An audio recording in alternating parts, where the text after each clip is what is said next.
নমস্কার প্রিয় শ্রোতা বন্ধুরা, রাধাকৃষ্ণ উইথ পিয়ালি চ্যানেলে আমি পিয়ালি আছি। আজকে আপনাদের সাথে পাঠ করে শোনাচ্ছি শিব ও মহাপুরাণ। প্রিয় শ্রোতা বন্ধুরা, শিব ও মহাপুরাণের আজকের আলোচ্য বিষয়বস্তু হচ্ছে ষষ্ঠ সংহিতা, ধর্ম সংহিতা। তার পূর্বে আপনাদের সাথে বলতে চাই, শিব ও মহাপুরাণ যেখানে মহাদেবের অলৌকিক লীলা তথা পুজো করার সম্পূর্ণ বিধিবদ্ধ বিধান যা সুন্দরভাবে বর্ণিত আছে। হিন্দু শাস্ত্রে অন্যতম মহাপুরাণগুলির মধ্যে শিব ও মহাপুরাণ, যা একটি অন্যতম ধর্মগ্রন্থ। প্রিয় শ্রোতা বন্ধুরা, এই শিব ও মহাপুরাণে যেখানে মহাদেবের অলৌকিক লীলা তথা পুজো করার বিধিবদ্ধ বিধান আছে, এছাড়াও নানাবিধ ঋষি মুনি, এছাড়াও নানাবিধ দেব ও দেবতাদের সম্বন্ধে বিস্তারিত বর্ণনাও করা আছে। হিন্দু শাস্ত্রীয় অন্যতম ধর্মগ্রন্থগুলির মধ্যে শিব ও মহাপুরাণ অন্যতম একটি ধর্মগ্রন্থ। আজকের আলোচ্য বিষয়বস্তু শিব ও মহাপুরাণ। ষষ্ঠ সংহিতা, ধর্ম সংহিতা। ধর্ম সংহিতার 21তম অধ্যায়, যেখানে আপনারা শুনবেন দান বিষয়ক প্রশ্নোত্তর। শুনতে থাকুন শিব ও মহাপুরাণ, যেখানে আপনারা শুনবেন দান বিষয়ক প্রশ্নোত্তর। এখানে বলা হচ্ছে যে, প্রথম প্রশ্ন, অন্নদান শ্রেষ্ঠ কেন? অন্নদান শ্রেষ্ঠ কেন? এই প্রশ্নের উত্তরে কি বলা হচ্ছে? অন্ন থেকে মানুষের ক্ষুধার উপশম হয়। জন্মগ্রহণ করে জীব বেঁচে থাকতে পারে। পূজা আচার, স্তব ও স্তুতি সবই অন্নগ্রহণের ওপর নির্ভর করে। অন্ন থেকে রক্ত, মাংস, শুক্র প্রভৃতি এই যে জন্মে ও বৃদ্ধি পায়, সেই শুক্র থেকে মানুষ আবার জন্ম নেয়। তাই এই পৃথিবীতে অন্নময় জগৎ বলা হয়। ক্ষুধার্ত ব্যক্তিকে মহামূল্যবান সোনা দান করলে সে ব্যক্তি তৎক্ষণিক কোনো কাজে লাগে না। গর্ভজাত জীব সকল প্রথমে অন্ন জলই প্রার্থনা করে, কারণ ক্ষুধাই সকল ব্যাধির ঔষধ।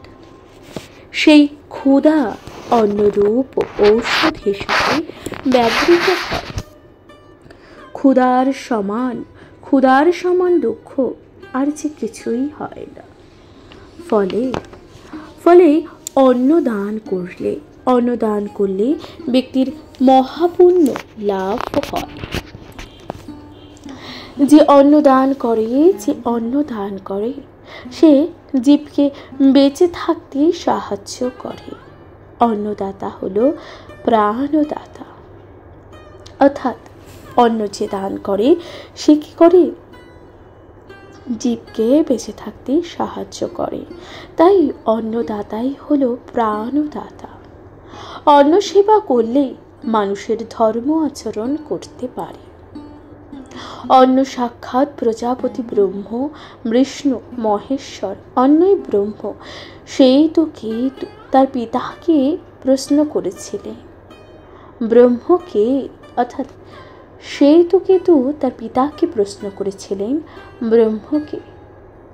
উদ্দালক বলেছিলেন যে, তুমি সারাদিন অনাহারে থেকে ব্রহ্মের ধ্যান করো, তাহলে জানতে পারবে ব্রহ্মকে। এরপর সারাদিন যখন অনাহারে থেকে সেই তো কেতু তার পিতাকে বললেন, পিতা, আমি ব্রহ্মের তো কিছুই বুঝতে পারিনি, বরং অনাহারে থেকে শরীর যে অবশ হয়ে আসছে। পরদিন পিতা তার পুত্রকে বললেন, আজ শুধুমাত্র জলপান করে ব্রহ্মের ধ্যান কর। সেই তো কেতু সেদিন তাই করে বললেন, না পিতা, আজ আমি মনকে কোনো মতেই একাগ্র করতে পারছি না।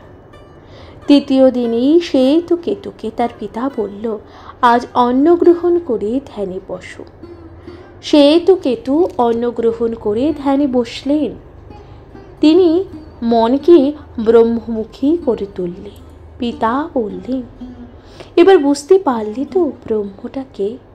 অর্থাৎ সেই শ্বেতকেতুর পিতা তখন বললেন, এবার তুমি কি বুঝতে পারলি তাহলে ব্রহ্মকে? শ্বেতকেতু তখন বললেন, হ্যাঁ, অন্নই হলো ব্রহ্ম। অন্নহীন উপাসনার ধ্যান ধারণা কোনো কিছুই যে আর হবে না। আধ্যাত্মিক পথে উত্তোলন ও অন্ন সেবা দ্বারাই হয়ে থাকে। তাহলে অন্নই হলো সর্বশ্রেষ্ঠ, অর্থাৎ অন্ন ছাড়া যে কিছুই হবে না। এই যে আধ্যাত্মিক পথে আমরা উত্তোলন বা অন্ন সেবার দ্বারাই সব কিছু হয়ে থাকে। প্রিয় শ্রোতা বন্ধুরা, তাহলে অন্নদান শ্রেষ্ঠ দান কেন? আপনারা আশা করছি বুঝতে পারলেন। কারণ অন্নদানই হলো, অন্নদান যে করে সে পরম দান করছে, সে একজন ব্যক্তিকে বেঁচে থাকতে সাহায্য করছে। কারণ একজন ব্যক্তি অন্ন ছাড়া বাঁচতেই পারে না, তাই অন্নদানকে শ্রেষ্ঠ দান হিসাবে বলা হয়েছে। এর পরবর্তী প্রশ্ন, দ্বিতীয় প্রশ্নে কি বলা হচ্ছে? দ্বিতীয় প্রশ্নে বলা হচ্ছে যে অন্নদানের সঙ্গে জড়িত আর কোনো বস্তু জীবকে জীবের পক্ষে শ্রেষ্ঠ বলে মনে হয়। অর্থাৎ অন্নদানের সঙ্গে জড়িত আর কোনো বস্তু জীবের পক্ষে শ্রেষ্ঠ বলে মনে হয়। শুনতে থাকুন শিব ও মহাপুরাণ। অন্নদানের সঙ্গে জড়িত, অন্নদান সঙ্গে অঙ্গাঙ্গিকভাবে জড়িত হলো জলদান। অর্থাৎ অন্নদানের সাথে আর কোন জিনিসকে দান করলে যেটাকে শ্রেষ্ঠ হিসাবে ধরা হয় তা হলো জলদান। জল তিন লোকের জীবন, জল অমৃত তুল্য, জল স্বর্গীয় ও সরল রসের আধার স্বরূপ। যে ব্যক্তি বহু পাপ করে পরে অন্ন দান করে, সে সকল পাপ মুক্ত হয়ে স্বর্গলোকে গমন করে।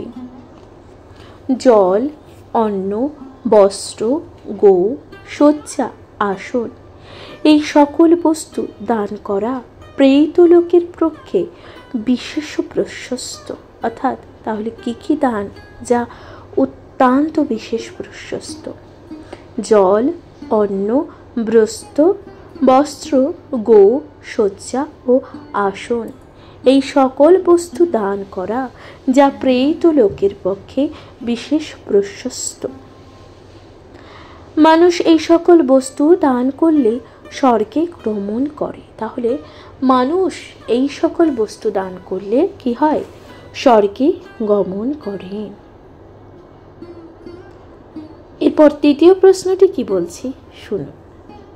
তাহলে আপনারা জানলেন, শুনলেন যে অন্নদানের সাথে শ্রেষ্ঠ দান কি বলা হচ্ছে? জল দান। এরপর তৃতীয় দান হচ্ছে গরু দান করলে কি হয়? তৃতীয় প্রশ্ন হচ্ছে গরু দান করলে কি হয়? যে ব্যক্তি সোনার সিংহযুক্ত গরু দান করে সেই ব্যক্তি পুণ্য ও দেবলোক লাভ করে।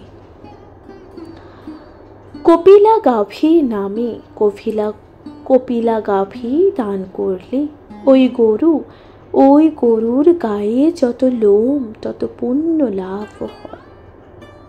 সাধারণ গরু দানকারী ব্যক্তি নরকের ঘন অন্ধকার থেকে উদ্ধার পায়। অর্থাৎ সাধারণ গরু দানকারী ব্যক্তি এই যে নরকের ঘন অন্ধকার থেকে উদ্ধারও পায়। যে ব্যক্তি বিবাহ বিধানে কন্যাদানের সঙ্গে গরু দান করে সে ব্যক্তি পুরন্দর ও ইন্দ্রলোকে গমন করে। অর্থাৎ যে ব্যক্তি বিবাহের সময় কন্যাদানের সঙ্গে গো দান করে সে ব্যক্তি ইন্দ্রলোকে গমন করে। তাহলে আপনারা শুনলেন গরু দান অর্থাৎ গো দান কতটা ফলপ্রদ অর্থাৎ কতটা পুণ্য লাভ অর্জন হয়। চতুর্থ প্রশ্ন হচ্ছে,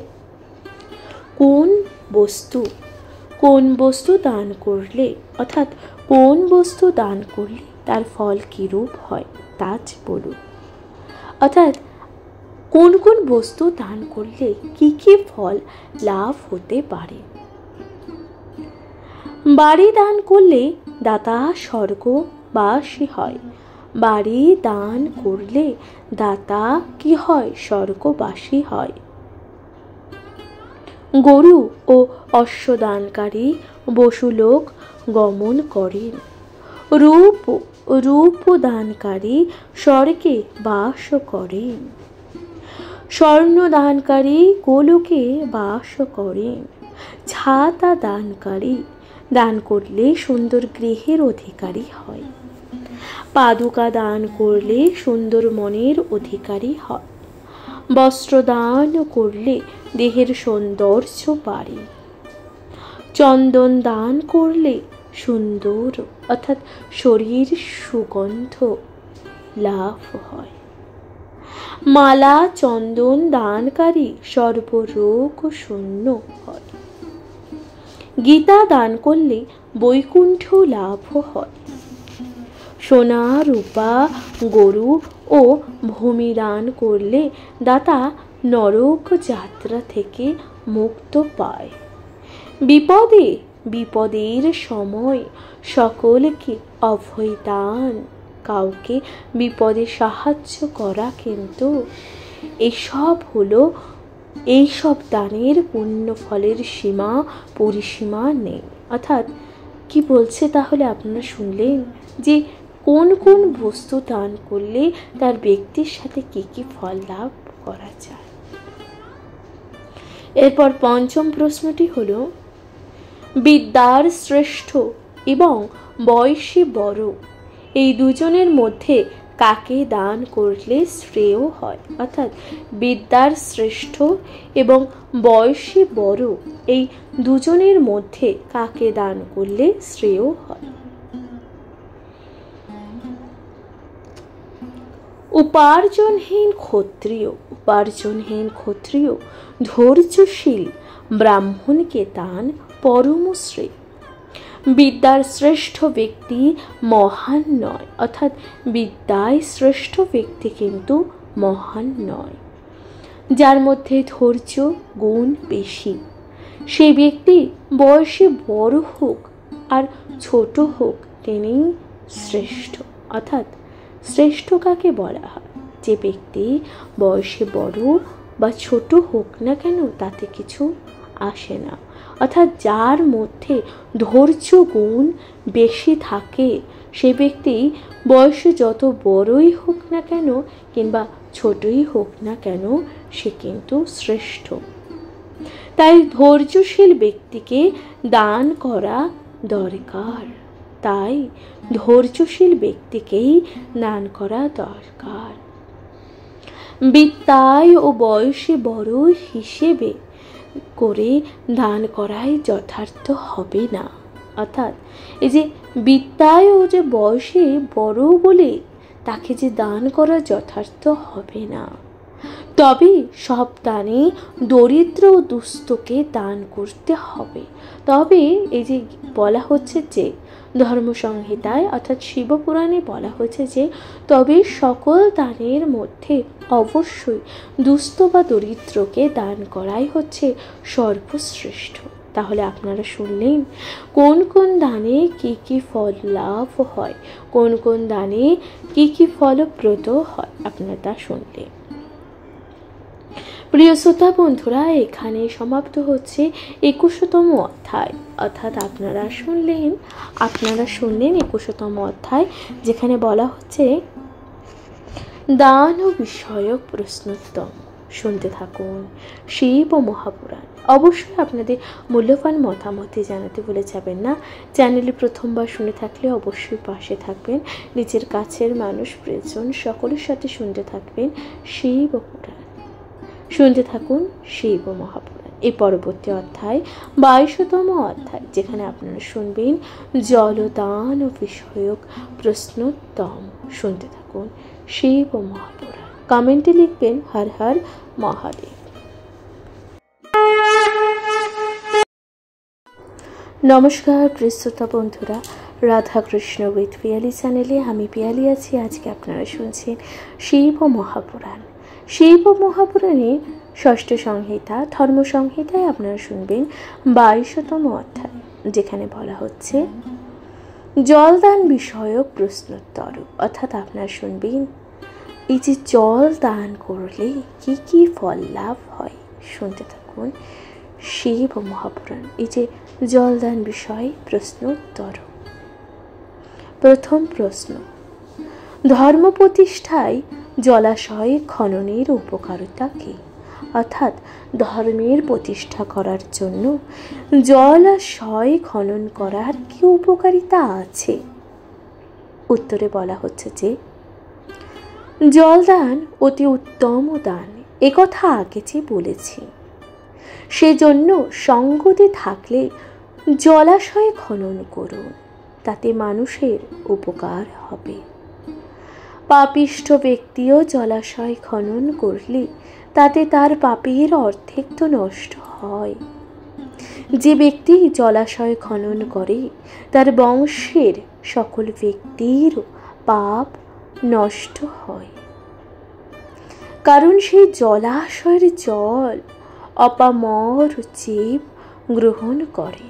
কারণ সেই যে জলাশয়ের যে জল তা অপামর জীব গ্রহণ করে।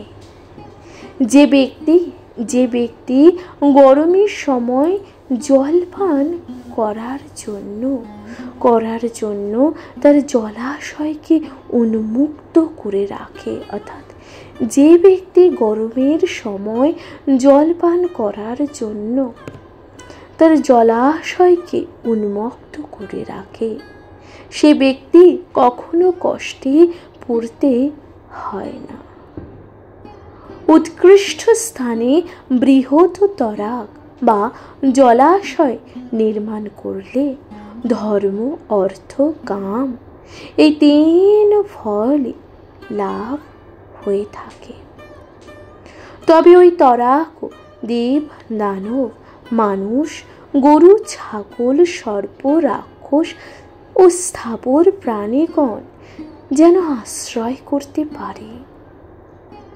তাহলে এই যে ধর্ম প্রতিষ্ঠার জন্য জলাশয় গ্রহণের উপকারিতা কি, খননের উপকারিতা আপনারা তা শুনলেন।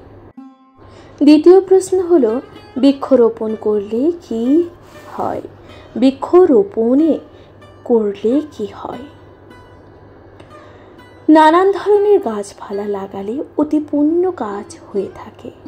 গাছপালা লাগালে সীমাতীত পুণ্য ফল লাভ করা যায়, অর্থাৎ গাছপালা লাগালে সীমার অতীত পুণ্য লাভ হয়।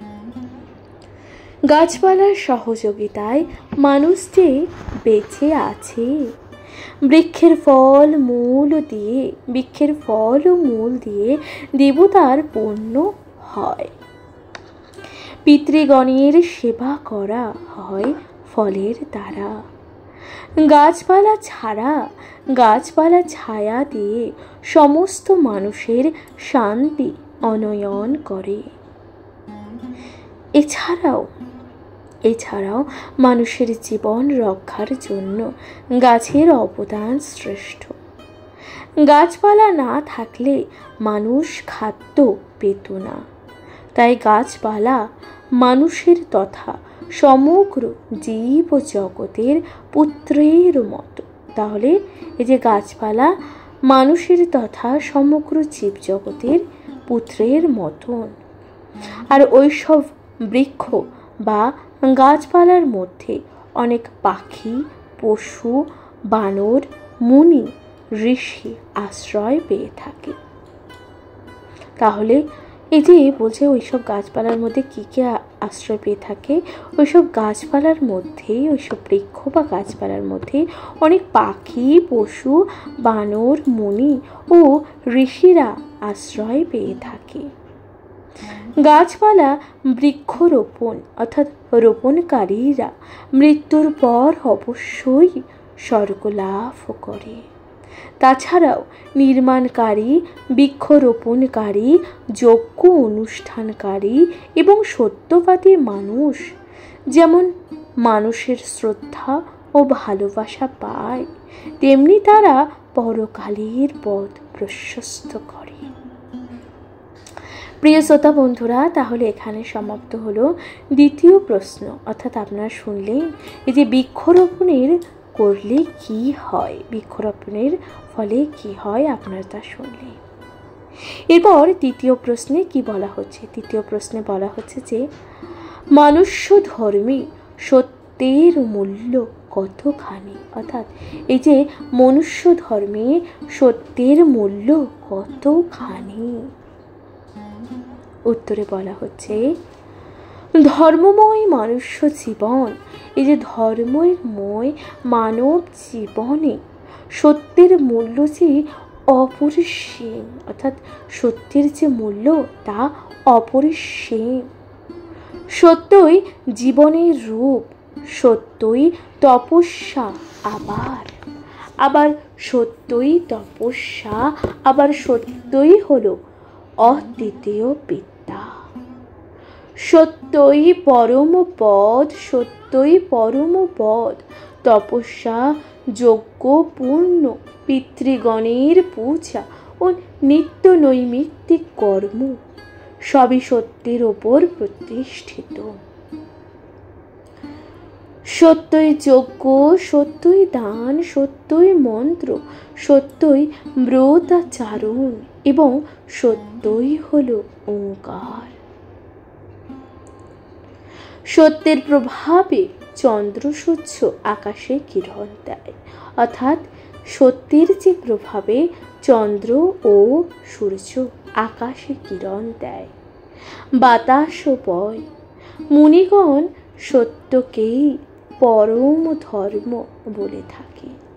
মুনিগণ সত্যকেই তাহলে কি করে? পরম ধর্ম বলে থাকে। তাই আমরা সর্বদা সত্যকে আশ্রয় করে চলা উচিত। তাই আমাদের অবশ্যই এই যে সত্যের পথ বা সত্যকেই আশ্রয় করে চলা উচিত। তাহলে সত্যের গুরুত্ব কতখানি, মানব জীবনে সত্যের যে গুরুত্ব কতখানি তা আপনারা শুনলেন। এরপর চতুর্থ প্রশ্ন কি বলা হচ্ছে? চতুর্থ প্রশ্নেই বলা হচ্ছে যে তপস্যার ফলে, এই যে তপস্যার ফল কিরূপ। প্রশ্নোত্তর পুরাণ আপনারা শুনছেন, প্রশ্নোত্তর পুরাণ পাঠ ও মাহাত্ম্য। চতুর্থ প্রশ্নে বলা হচ্ছে যে তপস্যার ফল কিরূপ।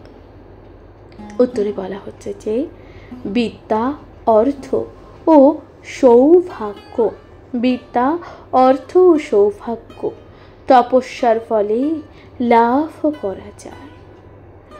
সুরা পাই পরদারকামী ব্রহ্মহন্তা, এমনকি বৃমাত কাম্য তপস্যা প্রভাবে উদ্ধার লাভ করে। তপ থেকে স্বর্গ, যশ, মুক্তি ও ব্রহ্ম লাভ হয়। তাহলে তপ থেকে কি কি হয়? স্বর্গ, যশ, মুক্তি ও ব্রহ্ম লাভ হয়। তপস্যা না করলে কোনো রূপ ব্রহ্মলোকে গমন করা সম্ভব নয়। তপস্যা না করলে কোনো রূপে ব্রহ্মলোকে গমন করা সম্ভব নয়। তপস্যা ছাড়া কোনো কঠিন বিষয় উন্নতি বা উত্তীর্ণ হওয়া যায় না। অর্থাৎ তপস্যা ছাড়া এই যে কোনো রকম কঠিন বিষয় আপনারা কিন্তু উত্তীর্ণ হতে পারবেন না। সেই জন্য অধ্যয়নকে তপস্যা বলা হয়। অধ্যয়নং তপ সর্বেশ্বং মহাদেব সনাতন বিষ্ণু ব্রহ্মা অগ্নি ইন্দ্র এরাই তপনুষ্ঠায়ী। দেব দানব সবাই তপস্যার ফলে বিরাট অজয় বীর হয়েছিলেন। ইন্দ্র তপস্যার বলেই বৃত্তাসুরকে বধ করেছিলেন। সর্বজ্ঞান সম্পূর্ণ গুরু তার তপস্যাজনিত জ্ঞান ও শাস্ত্রের উপদেশের মাধ্যমে শিবকে অন্ধকার ও অজ্ঞানতার থেকে উদ্ধার করেন। তাহলে চতুর্থ প্রশ্নে আপনারা শুনলেন তপস্যার ফল কিরূপ। পঞ্চম প্রশ্নে আপনারা শুনবেন পুরাণ পাঠের প্রয়োজনীয়তা কি, অর্থাৎ পুরাণ, এই যে পুরাণ পাঠের প্রয়োজন কি কি আছে শুনতে থাকুন। শিব মহাপুরাণ। পুরাণ পাঠ করলে শান্তি অনয়ন করে। পুরাণ পাঠ করলে কি হয়? শান্তি অনয়ন করে। দেবতাগণ পুরাণ পাঠে যেমন সন্তুষ্টি হন, অন্য কিছুতেই তেমন হন না। বিষ্ণু মন্দির, শিব মন্দির, ব্রহ্ম মন্দিরে যে ব্যক্তি পুরাণ পাঠ করে, অর্থাৎ বিষ্ণু মন্দির, শিব মন্দির ও ব্রহ্ম মন্দিরে যে ব্যক্তি পুরাণ পাঠ করে তিনি রাজসূয় যজ্ঞ ও অশ্বমেধ যজ্ঞের ফল লাভ করে। পুরাণ পাঠকারী মৃত্যুর পর ব্রহ্মলোক গমন করে। পুরাণ পাঠ করলে হাজার হাজার অশ্বমেধ যজ্ঞের ফল লাভ করা যায়। পুরাণ পাঠ করলে পুরাণ পাঠে হাজার হাজার অশ্বমেধ যজ্ঞের ফল লাভ করা যায়। তাই দেব মন্দির পূজা ও পুরাণ পাঠ করবেন। মহাদেব বলেছিলেন যে পুরাণ আমার অতি প্রিয়। পুরাণ আমার যত প্রিয় চারি বেদ বেদাঙ্গ তত প্রিয় যে নয়। তাই যারা পুরাণের কথা শোনে তারা পরম গতি লাভ করেন। যে ব্যক্তি পুরাণের কথা শোনায় বা শোনে সেই পরম পথ লাভ করে। এছাড়াও পুরাণ পাঠককে দক্ষিণা দান করলে পরম ব্রহ্ম লাভ হয়। তীর্থের মধ্যে কেদার, অর্থাৎ এই যে তীর্থস্থান, তীর্থের মধ্যে কোন কোন স্থান সুন্দর, তা হলো কেদার অর্থাৎ কেদারনাথ। ব্রতের মধ্যে হলো শিবরাত্রির ব্রত। পর্বতের মধ্যে হলো সুমেরু, পাখির মধ্যে হলো গরুড়, নদীর মধ্যে হলো গঙ্গা এবং দেবতাদের মধ্যে হলো শ্রেষ্ঠ হলেন মহাদেব। সেই রকম মানুষের মধ্যে শ্রেষ্ঠ হলেন পুরাণ পাঠক, অর্থাৎ সেই রকম মানুষের মধ্যে শ্রেষ্ঠ হলেন পুরাণ পাঠক। ব্রহ্মা বলেছেন যে প্রতিদিন মহাদেবের মন্দিরে যিনি পুরাণ কথা পড়ে শোনান তিনি পরম পদ লাভ করে। প্রিয় শ্রোতা বন্ধুরা, তাহলে এখানে কি বলেছেন? ব্রহ্মাদেব বলেছেন যে যিনি প্রতিদিন মহাদেবের মন্দিরে পুরাণ শোনেন বা পুরাণ পাঠ করেন বা পুরাণ শোনান তিনি পরম পদ লাভ করেন। তাহলে আপনারা শুনলেন, এখানেই সমাপ্ত হচ্ছে পুরাণ ও পাঠের প্রয়োজনীয়তা। আপনারা শুনলেন পঞ্চম প্রশ্ন, পুরাণ পাঠের কি প্রয়োজনীয়তা আছে। এরপর ষষ্ঠ প্রশ্ন অর্থাৎ অন্তিম প্রশ্নে কি বলা হচ্ছে? পুরাণে 28 জন ব্যাসদেবের নাম আছে, তারা কে কে? পুরাণে এই যে আমরা 28 জন যে ব্যাসদেবের নাম শুনি তারা কে কে?